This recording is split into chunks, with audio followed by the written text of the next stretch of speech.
नमस्कार दर्शक माने आज आम आलोचना करबा एक खबर विषय जहाँ सोशल मीडिया रे बहुत भाइराल होइछि। पूर्वतन जीवन कारादंड प्राप्त धर्मेंद्र सिंह का विवाह एबे चर्चार केन्द्रबिंदु। यह विवाह इंटरफेयर थिबार एवं पूर्वर कारागार संजोग थिबार एहाको नै बहुत प्रतिक्रिया आसुछि। तेबे आसंतु पूरा घटनाटी को जानिबा। फिरोज खतन मध्य प्रदेश सतना सेंट्रल जेल रे वारंट ब्रांच इंचार्ज भावे काम करुथिले। धर्मेंद्र सिंह 2007 मसीह एक मर्डर केस रे जीवन कारादंड पाइथिले। जेल भितर भल व्यवहार थिबार तांको कार्यालय काम रे सहयोग करबाको दिया जाउथिला। एही समय दुई जनक मध्यरे पेशागत संपर्क आरंभ होइथिला।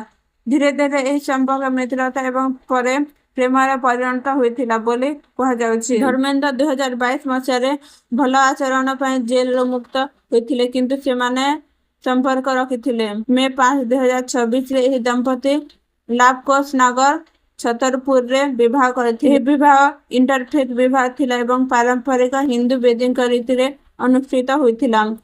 खबर अनुसार फिरोज को परिवार एही विवाह को समर्थन करि नथिले एवं विवाह को दूरे रहिथिले। परिस्थ अन्य किछि सामाजिक नेता एवं लोकमान विवाह रीति सहयोग करथिले। यह सोशल मीडिया रे बहुत चर्चा सृष्टि करथिला। एही घटना नै दुई प्रकार प्रतिक्रिया आसिछि।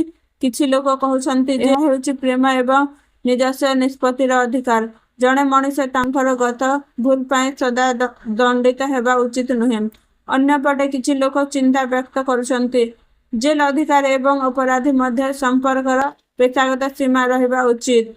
सरकारी कर्मचारी नीति एवं शिष्टाचार विषय प्रश्न उठिपारे। यही घटना भारत में इंटरफेथ विवाह एवं सामाजिक स्वीकृति विषय आलोचना गभीर कर देइछि। ई घटना आमको किछि मुख्य प्रश्न देउछि। कारागार मध्य पेशागत सीमा केते दूर पर्यंत रहिबा उचित। जीवन कारादंड पाइथिबा लोक भल व्यवहार पर समाज रे पुनर्वासित हेबा उचित कि सामाजिक और पारिवारिक चाप विवाह निष्पत्ति केते प्रभाव पकाए।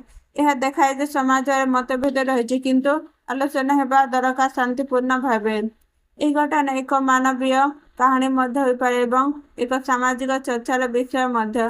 प्रेम आईन नीति एवं समाज एही सबु समान केमिति हेबा यह एक बड़ प्रश्न। दर्शक माने आपनक मत कोन कमेंट निश्चय लिखंतु।